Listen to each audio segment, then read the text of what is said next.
Il est 7 heures. La police municipale de Saint-Laurent-du-Maroni entame sa patrouille dans les squats de la ville, du porte-à-porte, pour recenser les nouvelles constructions et établir le contact avec la population. Quels sont les problèmes que vous rencontrez? Pas trop de problèmes. Ce terrain de la mairie devait accueillir la construction du lycée 4, mais le projet est tombé à l'eau faute de pouvoir déloger les occupants. Ici, certaines maisons n'ont pas d'électricité ni d'eau courante. C'est le cas chez cette mère de famille. Elle est arrivée du Suriname clandestinement il y a 2 ans.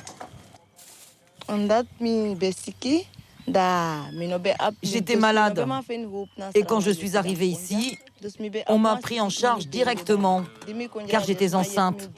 Je me suis fait opérer. Si je suis contrainte de partir, je vais le faire. Mais je préfère rester car je n'ai pas terminé mes soins. À moins d'1 kilomètre de là, en sortant de la ville, une autre zone illégale. Dans ce quartier, la communauté haïtienne est fortement représentée. Les branchements sauvages fourmillent, tout comme les logements sans titre de propriété. Là, nous sommes ce qu'on appelle derrière chez Bibi. La chose qui est particulière, c'est relativement calme. Il n'y a pas de débordement du tout. Il y a de cela 3-4 ans, il y avait quelques squats, quelques dizaines de maisons. Aujourd'hui, vous pourrez constater des centaines de maisons. Au détour d'une ruelle, nous rencontrons Franklin, qui fait partie de la nouvelle vague de migrants. Il aurait fui son pays, car sa vie serait en danger. On a un problème politique, c'est ça qui fait moi tomber la Guyane. Moi, j'étais pour sauver vie. Moi, tombé sous terre. Et comment on fait pour venir juste ici, juste la Guyane? Qui parcours on fait? Moi, je prends l'avion à Haïti, moi, je tombe au Suriname.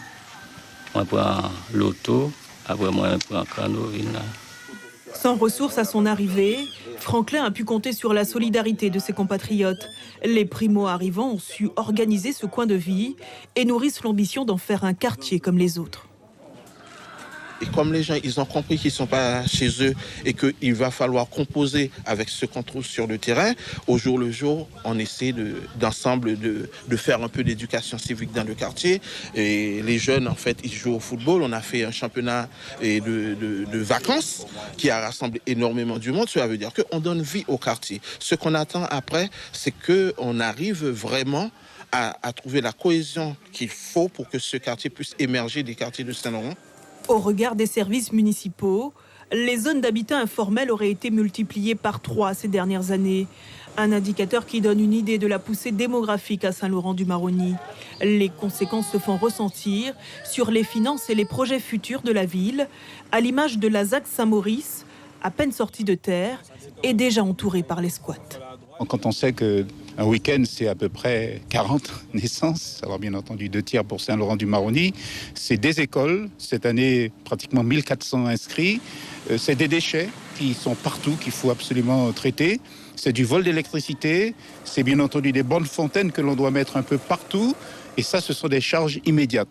Et je ne parle pas de ce que nous voyons autour de nous, là, avec un hôpital dont la construction a failli être bloquée parce qu'il y a des squats partout. C'est aussi ce chantier qui commence là, mais qui aura certainement du mal à se terminer parce que nous voyons bien que les squats avancent ici. Donc finalement, c'est l'attractivité même de la ville de Saint-Laurent-du-Maroni qui est mise à mal. Officiellement, Saint-Laurent-du-Maroni compte 44 169 habitants. Les moins de 30 ans représentent 69% de la population, à des chiffres rattrapés par la réalité du terrain.